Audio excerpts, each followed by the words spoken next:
Hi, everyone. Welcome to our panel on embedding data governance and data literacy into data culture. I'm super excited to introduce our panelists. We have Julia at Data for Real. We have Lindsay, who is a CTO for Sakota, and we have Anna, the head of data at Intellect. Before we go into the panel, I just want to give a quick background. We're living in this data-driven environment, and we constantly talk about the importance of unlocking business value from your data.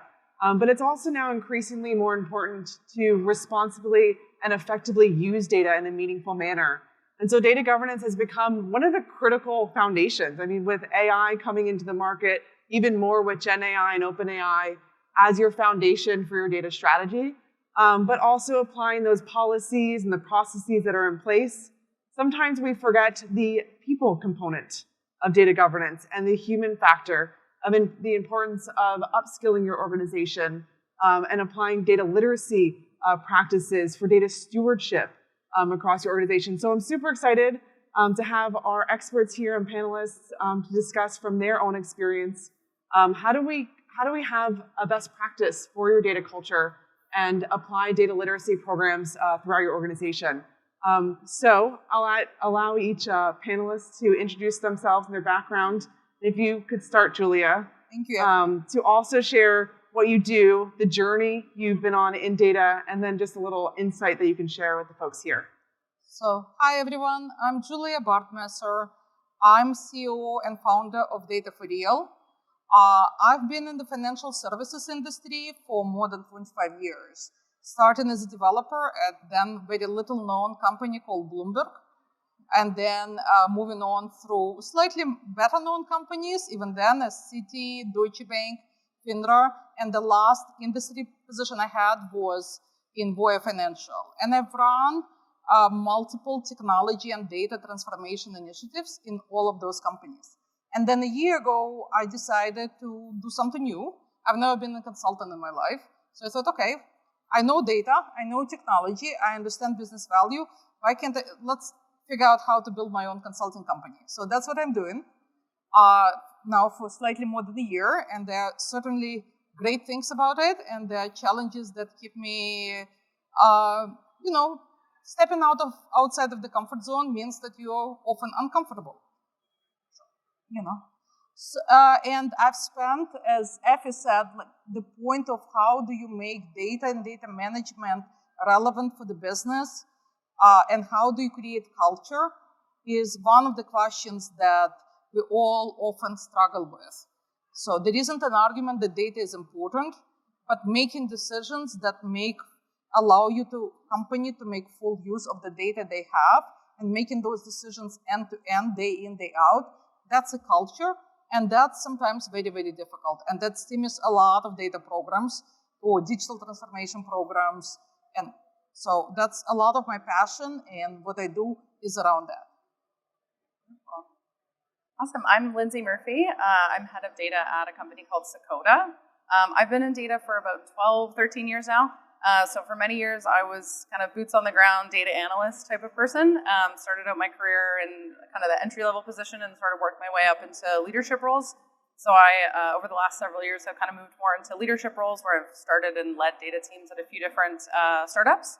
I joined Sakota about a year ago, and Sakota stands for Searchable Company Data. So we get grouped in with data catalogs, but essentially we are a tool that connects to all the tools in your tech stack and makes that metadata searchable, discoverable for not just your data team, but also data consumers. So obviously data governance, data literacy, data culture are very important to us as a company, but also for me, being in the industry for quite many years, I feel like the focus is always on the data and the technical capabilities, and that people side of things usually gets forgotten. So I'm super excited to be on the panel today and talk about this a little bit more. Hi everyone, I'm Anna. I'm CTO at Intellect. Intellect is a data and technology company behind Omnicom. Omnicom is a conglomerate company holding a lot of advertising, media, and PR agencies. So we as Intellect, what we do is we gather this data and then work with this data and then create capabilities on top to help agencies make data-driven decisions. So from our perspective, from Analect, the reason why we're so passionate about the data sets is about making this data accessible to all of the stakeholders. Because as you can imagine, all these agencies need to do work with data. So the problems that we are tackling is how to manage it and to govern it in a proper way. Great, thank you. So data governance is not a new term and a new practice that we've seen in the market. I just want to set the stage of, there's been regulations that have come out for over a decade now with BCBS 239 in the financial sector, targeting data quality, data transparency, and data lineage coming out of the financial crisis. Then we saw data governance become a bit more mainstream when GDPR came in 2018 for Europe to be able to identify your PII information across your organization and that ability to delete your own information from an organization. But Julia, I wanted to touch upon on your experience. What do you think is like the driving force today with data governance in the market, and from your experience, what you've seen? So that's interesting because what you've mentioned, that data governance became a thing, especially in the financial industry with the financial crisis. So the driver I've joined Citi here in 2010, and the driver for Chief Data Office and for the data program was being able to answer questions such as, what's your exposure to Lehman Brothers? And being able to answer that question both from finance perspective and risk perspective, and not have huge discrepancies between. And even kind of worse than that, being able to answer a question, what's your exposure to Greece? Because Greece is being called multiple things in large companies. So that's where data governance came from. And it didn't come from there, but it became kind of a thing and a discipline in financial services company and in the regulatory response. And it was very much centered on policies and roles and responsibilities. And even like recently, I was listening to a panel where audit is the best friend of data governance organization. And yes, I've always been friends with audit in all of my companies. I highly recommend being friends with audit and HR. Doesn't matter what you do. But setting that aside, but now there is an evolution, because that capability to understand the data and have data governance is about enabling business operations component of data management, and having that helps across multiple areas and purposes in the company, not just responding to the regulators. So my definition of data governance is a discipline that enables business value for the company. It's business and operational discipline that enables business value. And I get a little bit when I hear it's all about policies and it's all about how we make sure and how do we audit people and how do we make them comply. No, you enable to realize business value from your data and data capabilities. So that's, I think, evolution that's happening, and I think it will continue happening as we go along. Enabling the business is spot on, but it's very challenging to enable your business, especially with folks you need to upskill on the literacy front, and then navigating a multi-cloud environment, and then also how do you federate across your organization to empower your different lines of businesses and your different business users to really have that data-first mindset. Anna, with your experience, how do you approach those challenges of federated data governance and empowering across your business? Yeah, it's very challenging for us because right now we're operating in multi-cloud environment, and we've adopted data mesh as a framework. So we have different nodes in different clouds servicing different stakeholders. So having those rules, what Julia is mentioning, having the governance policies in place allows us to keep track of who has access to the data, why are they using this, if we need to purge the data sets, if we need to clean them, if we need to track this lineage, is extremely important. Otherwise, it's absolutely impossible to just go into the database and just check who has access to a data set. So if anything, it's almost table stakes right now to operate. Yeah. And I think most organizations have typically taken the stance of just leading with technology. Like, I want to innovate. Let me see which technology tool can help me innovate. And Lindsay, from like a modern data stack, do you feel like data governance has continued to be that afterthought when buying new technology or applying more innovation across your organization? What do you see? Yeah. I mean, I kind of around the time that I started my career was really when the modern data stack started sort of, I guess, becoming a bit of a thing. I had the benefit or maybe misfortune of working at a large pharmaceutical company for a few years in about 2016 to like 2018.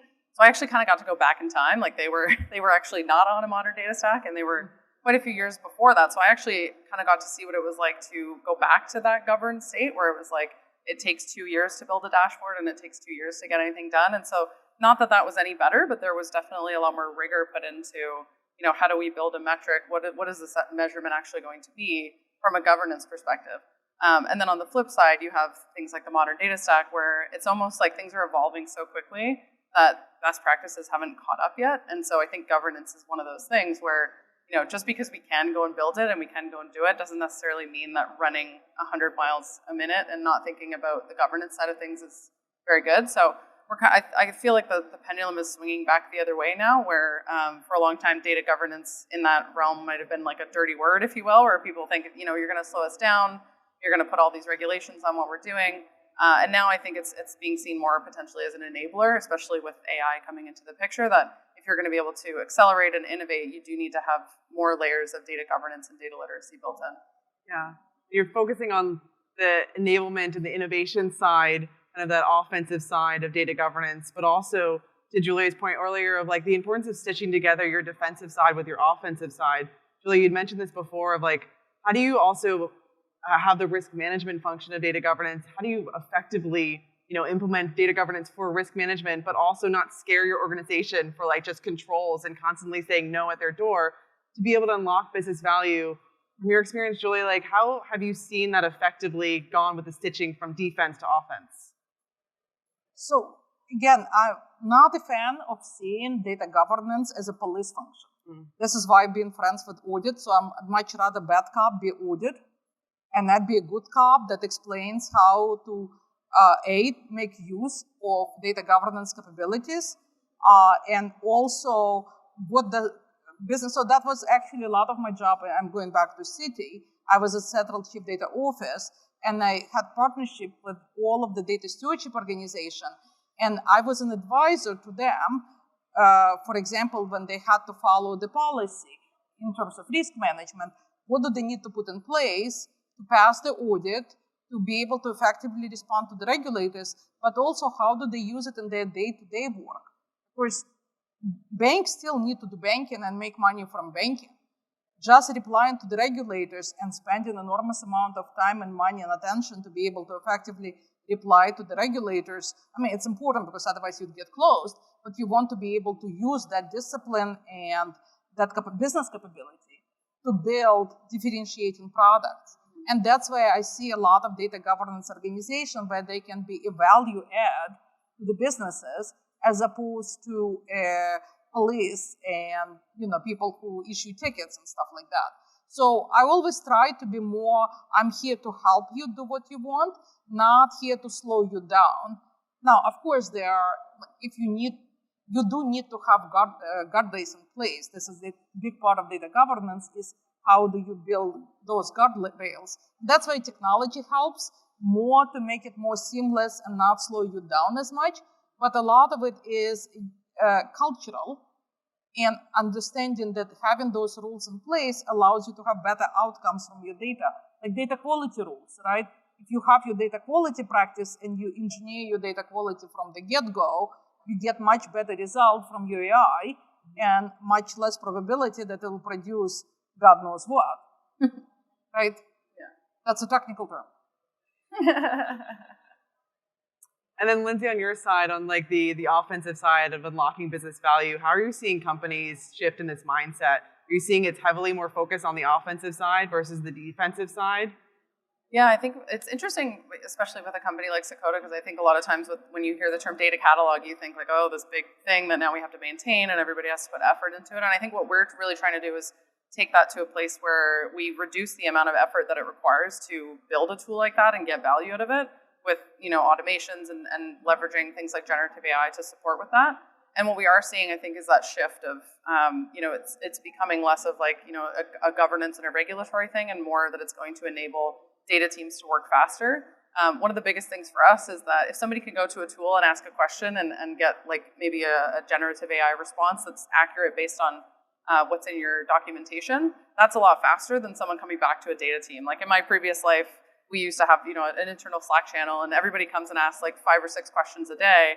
You're spending all that time answering those questions. If you can get that time back, then your data team is actually being more efficient to do some of the things that you would much rather be doing. So I think that's that mindset shift of, if we invest in something, these types of capabilities, that time is going to be given back to us to be able to do more of that offensive side of things. The things that are going to bring direct business value to the company, rather than just some of the compliance and regulatory policy box checks that have to happen. Yeah, and even on the to your point on like the offensive side of like going towards innovation, and how do you like get your organization to feel empowered, like your data stewards and your data owners across like multiple initiatives? How do they feel empowered to actually do the work to help cleanse and make sure that data is easily discoverable or easily usable across your org? And Anna, if like for you, what you see inside of your org is like multiple initiatives, like multiple people. How do you help with accountability? How do you like help energize and get folks to be passionate about like making sure that data can be easily understood and used? I'll piggyback on the trend that has been mentioned by you guys. Instead of creating like one central organization, we need to make sure that people are agile and then they can do work. Otherwise, we will just end up reviewing audits and just responding to very large emails. So what we've done is we've empowered our technical leads on every data node to take the ownership. So they're accountable for the data sets. They're accountable to follow the specific rules that we put as an organization in place. This way, we, instead of blocking somebody or having like one central organization to review the policies, we can empower different people to take different ownership as we're taking a look and we're acquiring more of the data assets. So I think that from our organizational perspective, giving people the freedom to control a lot of the things from the text tooling, but at the same time also follow federated principles of the organization allows to move fast instead of waiting in line of, let's say, one audit department centrally in the organization. Yeah, and I'm going to throw another question at you on this one for federated data governance, because I know a lot of large organizations are curious of how you make this effective. Like if you're federating across and applying ownership for your sales org, your HR org, your marketing org, how do you get them excited and empowered, or do they just naturally gravitate towards the excitement of like making their data usable and now being accountable and owner? Like, what have you seen?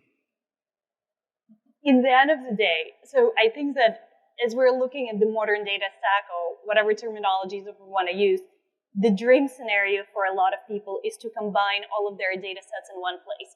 We want HR and marketing and sales all in one place so we can ask this magical questions and have everything responded.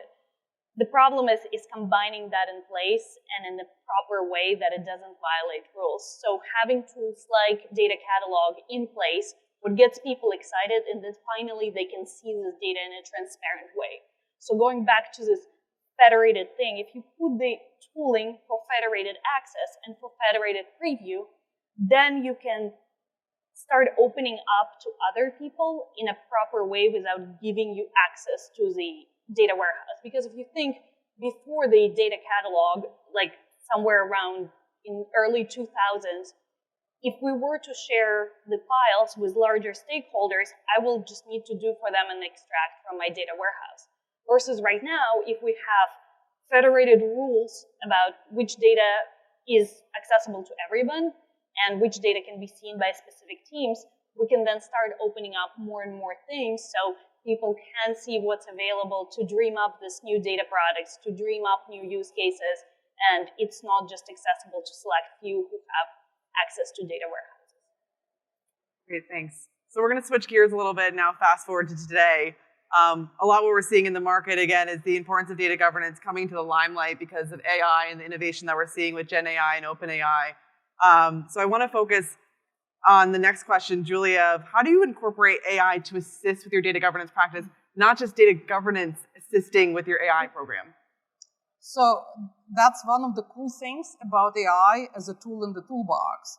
Because, for example, business intelligence, it's a way to see data, to get data product, to see reporting and make decisions based on data. But business intelligence toolbox in and of itself doesn't help you get data mature and ready. From a machine learning AI perspective, what Lindsay just described, right? So you can use LLM to get data out of your unstructured data. So one of the challenges, for example, that I've had in the last company is a lot of information about the relationship with the clients is in the contracts. And then those contracts have been translated into the code, and it happened to be COBOL code. And, not very well documented, often changed with people moving on. You actually don't know what's in there, but a lot of it is, in fact, in either contracts or amendments to the contracts. But both of those things are almost equally not visible. That used to be. But now you can actually put LLM on top of it, and you can get that information out. So you have a lot more actionable data in your disposable, and that's what AI toolset gives you. The other piece of what Anna was talking about is, this whole idea of bringing everything into one data warehouse and having ETL and data team connecting those data sets. That's a lot of what all of us have been doing for many, many years. And we all know that it does work to a certain extent, but it does take a long time. It's a lot of effort, and it's fairly expensive. One of the things that gets me really excited is to have machine learning capabilities on helping solve common keys problem. So if you have multiple data sets coming from multiple environments, you have machine learning as opposed to business analyst, system analyst, data analyst, figuring out how to connect those data sets, external, internal, coming from multiple areas. So this is one of the really exciting things about AI and machine learning is that it helps you accelerate the maturity of your data strategy and make it, accelerate the speed and make data more usable than use AI to get insights out in human language. Yeah. I mean, Julie, what you said is like AI is not only just accelerating us to also focus on different aspects of data governance. Yeah. It's not just data governance supporting your AI programs. It's like, how do you auto-generate glossary terms? How can you auto-generate data quality terms to help you improve your AI practice? And we're even seeing with low code and no code, you don't even need to be like a technical policy user anymore. You can just use those tools. And so, Anna or Lindsay, for you, like now that we have AI and we have like low code, no code analysis tools, like where do you anticipate the opportunity for like skills and effective data governance and literacy program would be in place? Yeah, I think it's going to be really interesting to see what happens over the next several years in terms of, especially, I think it's going to shake BI up a lot. Like a lot of the interfaces in the UI that you see, you depending on what tool you're using, like somebody's got to go in and learn, maybe I need to learn how to write LookML, or maybe I need to learn how to write like different semantic layers. I feel like that if we can get to some sort of like centralized best practice of like how we're going to do that, we'll probably see a big shift in what interactions are with BI. So instead of having to have somebody whose like job it is to like build dashboards and be like a BI developer, I can imagine that we'll probably have like more of this like conversational interface where someone has a question and then they get an output, and more of the work of that BI developer is actually going to go into defining that semantic layer. So putting that knowledge layer in and actually having those definitions be the majority of that work, which is more of that governance piece. I'm sure AI is going to lean into that as well to help you accelerate that. But I do kind of feel like it's going to change the tools that we have and hopefully remove some of that like tedious work, which is, I can't even think of all the times that I've tried to remember all the different languages of how I can write like a matplotlib versus like all the different packages that come just to get, a data visualization. Like if I didn't have to do all that, if I could just say, build me a bar chart, like change the size to this, like do all of that in a conversational way, I feel like that's going to open it up to so many people who don't necessarily have those technical skills, but want to be able to, interact with data in different ways. So I think it'll be very exciting. Great, thanks. Well, the funny thing, the reason I stopped being a developer, I got tired of learning new APIs. Yeah. It just, I went from, Fortran, I'm really aging myself here, to all the way to Java Swing.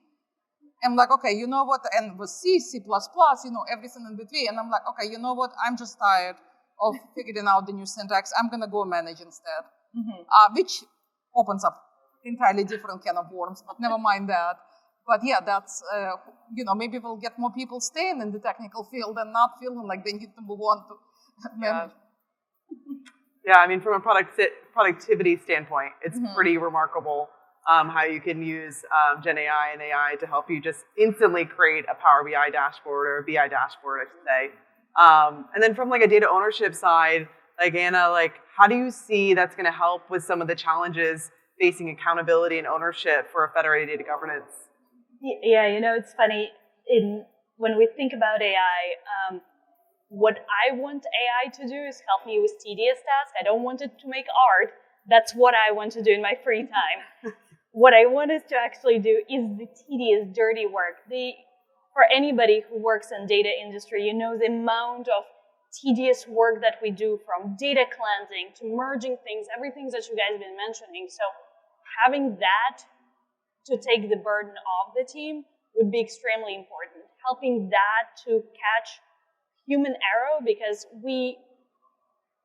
there is n number of hours that we can spend concentrated and catching misspellings or incorrect classification, incorrect taxonomy, that all leads to impossibility to actually work with data and actually ask those interesting questions. So having that being taken care of is probably where the most value for us working in the data industry is going to come in. Imagine like empowering and energizing to be able to no longer have to do these like long-lasting, tedious tasks anymore. But I agree with you. I love it for art in my free time too. Right? Amazing. So I just want to conclude here for the last question. Thank you so much to all the panelists here. But if you could just leave just one piece of insight to the folks here that have joined the panel, just like once they go on their data governance journey, what would just be your one piece of advice on either in the beginning of the journey or the end of the journey to be successful? So, well, I'm going to go back to where I started. Think of data governance as how it brings value to your organization. Don't think of it as a policing function or oversight function. It's value-enabling function from the data, and approach all the data governance activities from that perspective. Yeah, I would say think of it almost as like a force multiplier. Like there's probably an upfront investment, and I do like hopefully that barrier to entry and that investment is going to get lower as we have support from AI tooling. But I do think like there is always going to be some upfront investment. But once you get over that kind of initial hump and then you're able to maintain it, I think the impact that you get back from it is a force multiplier for your team, and making that investment is going to hopefully speed up the impact that you have at your company and make it even broader. Empower lots of people to do governance. It shouldn't be one person or a small group of people. Everybody should be sharing the accountability and then publishing and making the policies transparent. Sometimes it's extremely hard in big organizations or small organizations to even know where the data governance is located. So making that transparent for everybody is extremely important. Thank you. All right. Thank you so much to our panelists. Thank you all.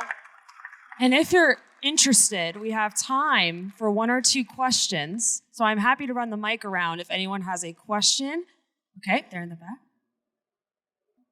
Thank you for the talk. Scott Jim from Data Society. So question around, we talked a lot about the capability of the tools, generative AI doing all sorts of interesting things. You have these platforms to manage aspects of data governance. So especially as we shade into data literacy, making sure that people understand what it is they're looking at and what they're using, where does training come into play? And ensuring that people have the right principles in mind. The tool is going to take care of a lot, and that's going to allow us to focus on other things. That's great, but how do we make sure that people actually are starting from the right principles? I can pick it up.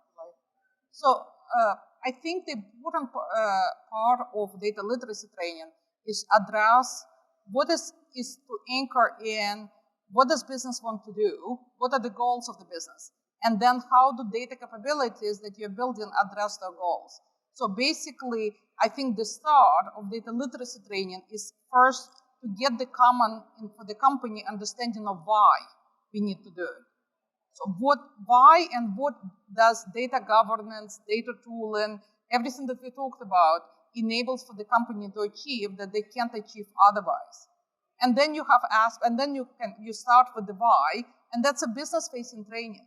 That's how you get the business buy-in into participating in policies and everything that we talked about here, and how you build business data strategy.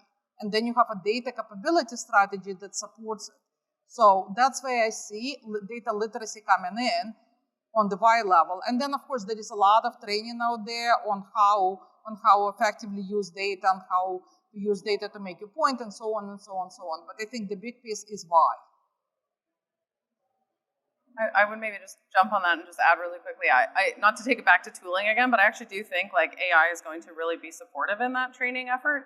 Because if you can feed, say you do have a data strategy or a company strategy, if you feed that into an LLM model and you ask it to generate training to meet someone where they are, like does someone want to learn through video? Does someone want to learn through images? Does someone want to read text? Like I think if you have those different types of assets and you can feed all that into some type of generative AI tool, I feel like that training is actually going to be able to meet people where they are. And then it doesn't necessarily have to be this like centralized effort where everyone has to come to the data team to learn things. It's actually something that can be a little bit more scalable, hopefully. I'm actually a big skeptic about training because there's so much content right now that you have to watch as an employee. So I don't know how many more videos I can produce in order to educate people how to do proper data. I think instead, and it's a shortcut, but I think providing tools where people can safely experiment with data without spoiling the organizational data, I think it's the take that we take. Because I can't force an employee to watch 20 hours on how to join tables in a safe way, but I can give a safe playground where they can experiment and do things while doing it hands-on without disrupting something with an organization. I would just lastly jump in there. I've only seen data literacy programs be successful at large organizations when it comes top down.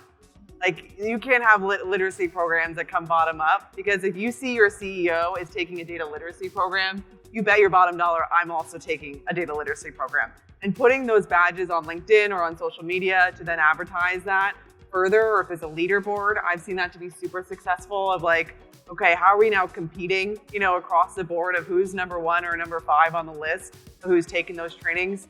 Those are some other areas that I've seen to be super successful with implementing kind of that data literacy program.